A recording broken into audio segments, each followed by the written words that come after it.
खाद्य ये जो संस्करण की जितनी भी परियोजनाएं हैं, जितने भी हमारे फूड प्रोसेसिंग के उद्योग हैं, इसमें रोजगार भी तुलनात्मक मैं समझता हूं अन्य किसी उद्योग की अपेक्षा सबसे ज्यादा रोजगार इसमें मिलता है।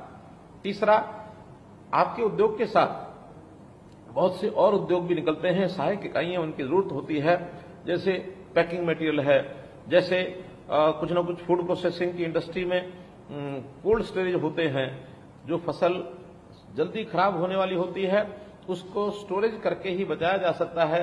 तो फूड स्टोरेज के माध्यम से आप उन चीजों को वर्ष भर प्राप्त कर सकते हैं।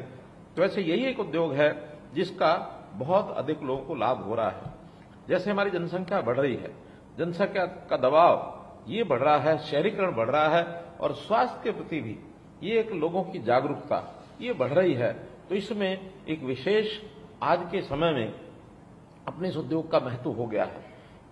हम सब ये भी जानते हैं कि प्राचीन काल में या भूतकाल कहना चाहिए, बहुत वर्षों पहले नहीं बल्कि कुछ वर्षों पहले तक ये फूड और व्यंजन का जो काम है ये हमारे परिवार के लोग किया करते थे।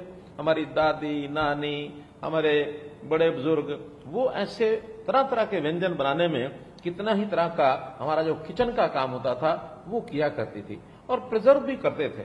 मुझे याद है भिवानी के अंदर हमारे एक जानकार परिवार, मैं एक बार उनके साथ भोजन कर रहा था उनके परिवार में, तो उन्होंने एक अचार निकाल करके मेरी थाली में परोसा।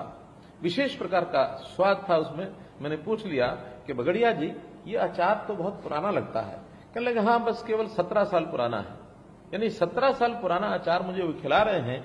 तब मुझे उन्होंने अपनी बात बताई कि उनके परिवार में सैकड़ों वर्ष से ये परंपरा चलती है कि 17 साल पहले का अचार खाया जाता है और हर वर्ष एक अचार का मटका नया डाला जाता है, हर वर्ष एक मटका समाप्त किया जाता है। तो 17 के 17 जो बड़े कंटेनर होते हैं जिसमें अचार डाला जाता है वो एक कमरे के अंदर रखे जाते हैं। तो ये इस प्रकार की प्रथा हमारे यहाँ पहले चलती थी। घरों के अंदर हमारी जो माताएं, हमारी दादी, हमारी नानी यानी तरह तरह के पापड़ बनाने, बड़ियां बनानी, तरह तरह के इस प्रकार की चीजें उपयोग करती थी जो आज बाजार में है। शायद उस प्रकार का स्वाद देने वाली चीजें आज नहीं है। तो भी ये चीजें आज के समय में चूंकि घरों में होनी बंद हो गई हैं और आधुनिकता के आधार पर इसकी अब आवश्यकता हमें बाजार में पड़ने लगी है, मात्रा भी अधिक चाहिए। तो उसी में से हमारे उद्योग का जन्म हुआ और ये उद्योग बहुत बड़ी मात्रा में आज पूरे देश में हो रहा है। जहां तक मेरे पास जानकारी है कि वर्ष 2022 में फूड प्रोसेसिंग का उद्योग 22 लाख करोड़ रुपए का था और अनुमान है कि 3 वर्ष के बाद ये बढ़ करके 35 लाख करोड़ रुपए का ये अनुमान हो जाएगा, ऐसा हमको जानकारी है। हरियाणा की अगर बात करूं तो हरियाणा में 28,000 यूनिट्स इस प्रकार के लगे हुए हैं जो फूड प्रोसेसिंग का ये काम करते हैं। तो ये जो काम है हमारा एक प्रकार से खेत से लेकर खाने की प्लेट तक जो चीजें परोसी जाती हैं उसमें फूड प्रोसेसिंग के इस उद्योग का एक अपना ही महत्व है। हम किसान के उत्पाद में वैल्यू एडिशन करके अपना लाभ भी कमाते हैं, प्रदेश और देश की इकोनॉमी में उसमें भी योगदान करते हैं। तो इस प्रकार हमने सरकार के नाते से बहुत से लाभ इस उद्योग को दिए हैं। कई प्रकार की नीतियां हमने बनाई है, बहुत सी हमने योजनाएं बनाई है। 4 जून 2018 को हरियाणा कृषि व्यवसाय एवं खाद्य प्रसंस्करण नीति 2018 ये हमने अधिसूचित की थी, जिसमें कृषि व्यवसाय तथा खाद्य प्रसंस्करण उद्योग के लिए अति अत्याधुनिक इंफ्रास्ट्रक्चर ये हमने विकसित किया था। यानी उसमें कई उसके भाग थे जो हमने सूचित किया। पहला उसका प्रमुख बुनियादी जो पहलू था वो था कि फूड प्रोसेसिंग इकाइयों की स्थापना, उनका विस्तार और विविधीकरण, इस सब के लिए सब्सिडी की व्यवस्था की थी ताकि नए उद्योग को यदि सब्सिडी का सहारा मिलता है तो उसका उद्योग वायबल हो जाता है। अन्यथा उद्योग में कई बार बड़े उद्योगों के साथ हम कम्पीट नहीं कर सकते हैं। तो इस प्रकार से इसका अपना एक उपयोग हुआ। इसी प्रकार दूसरी जो योजना हमने बनाई उस योजना में बैकवर्ड फॉरवर्ड लिंकेज ये भी हमने की और इसके अंदर पूंजी निवेश की सब्सिडी ये दी जाती है। हरियाणा में ऐसे उद्योगों के लिए हमने 4 अलग अलग क्षेत्र तय किए हैं, 4 तरह के ब्लॉक, ए श्रेणी, बी श्रेणी, सी श्रेणी और डी श्रेणी, ऐसे 4 श्रेणियों में इन ब्लॉक्स को बांटा। सब में अलग अलग दरों के हिसाब से हमने सब्सिडी का ये प्रावधान किया। जहां तक ब्लॉक ए और बी ब्लॉक है उसके अंदर 50% की यानी सब्सिडी पूंजी निवेश के ऊपर ये प्रदान की जाती है। इसके अंतर्गत हमने बड़ी एक योजना में इसके ऊपर पैसा खर्च किया है। 70 करोड़ रुपए की लागत, 70 करोड़ रुपए की सहायता अनुदान इसमें दिया जा चुका है। तीसरी योजना है एकीकृत कोल्ड चेन और वैल्यू एडिशन, इसका इंफ्रास्ट्रक्चर, इस पर सब्सिडी दी जाती है।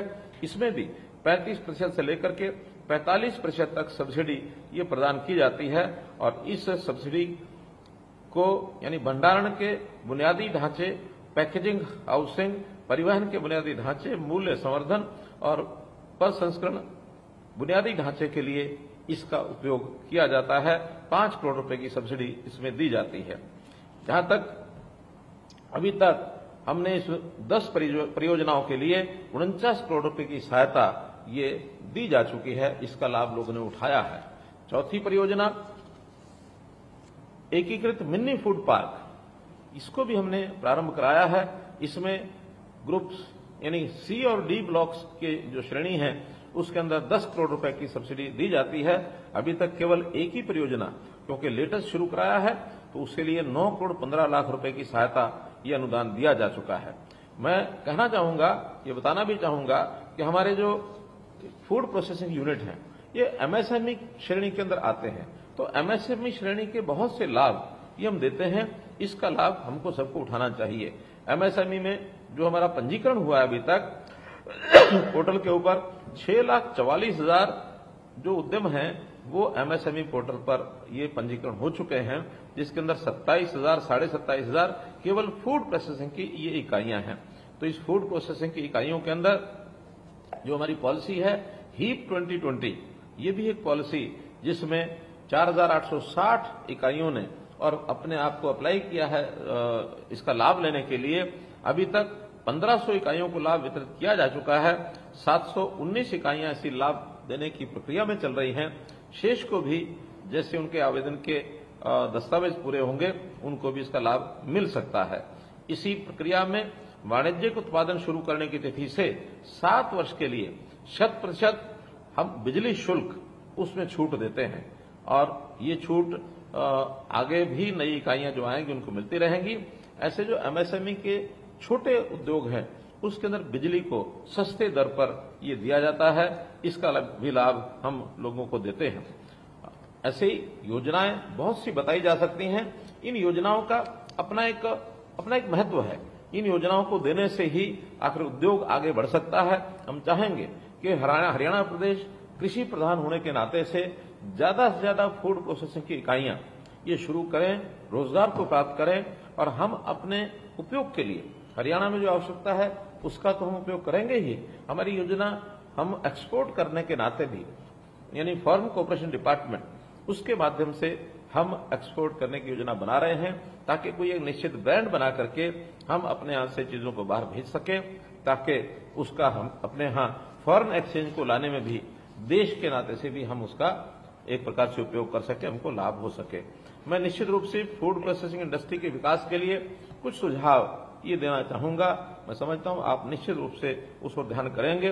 पहला है कि हम इनकी हमारे जो उत्पाद हैं उनकी गुणवत्ता, ये गुणवत्ता विश्व स्तरीय मानकों के आधार पर लेकर के आए ताकि एक्सपोर्ट करने में हमको सहायता मिले, वैश्विक प्रतिस्पर्धा में हम टिक सकें।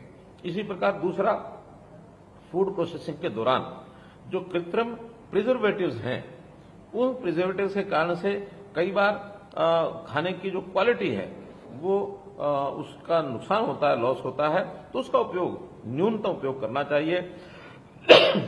ऐसे उत्पाद तैयार करें जिसमें चीनी है, नमक है, फैट है, ये कम से कम हो।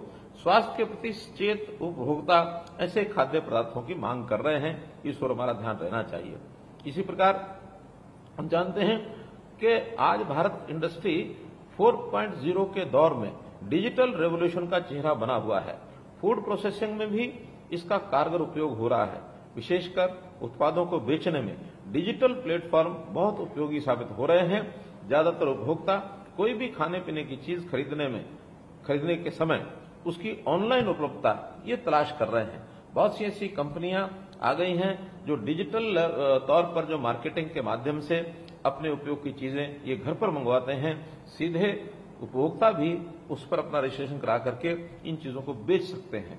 तो मैं तो इतना ही कहूंगा कि आज के इस अवसर पर जो पाकशाला हमारे घर की पाकशाला होती थी, वो पाकशाला अब हमारे हाथ में आ गई है।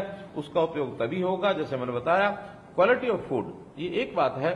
अगर इन सब चीजों पर हम खरा उतरेंगे तो हमारा ट्रस्ट, हमारा विश्वास ये बढ़ेगा और हमारे प्रोडक्ट और इंडस्ट्री, उसमें जो चीजें हमने बहुत पहले देखी हैं उन चीजों के आधार पर ही हमारा टेस्ट, हमारा स्वाद, हमारे स्वास्थ्य के प्रति हम अनुकूलता, ये यदि बनेगी तो निश्चित रूप से हम बहुत आगे बढ़ जाएंगे।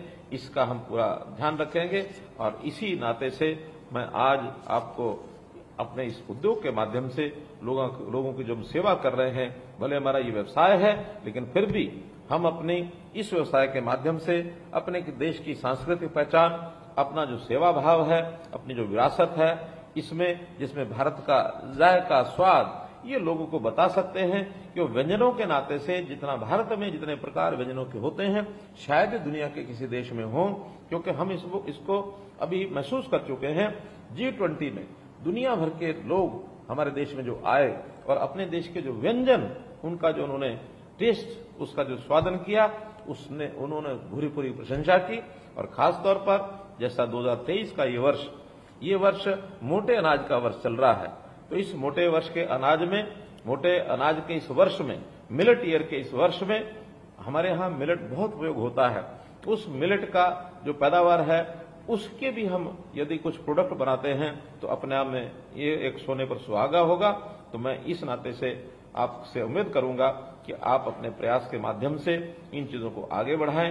यदि आपका भी कोई सुझाव, यदि कोई विचार हमारे तक पहुंचाने लायक है तो निश्चित रूप से आप हमें सुझाएंगे, हम उस पर काम करेंगे। आप अपने इस काम को आगे करते रहिए।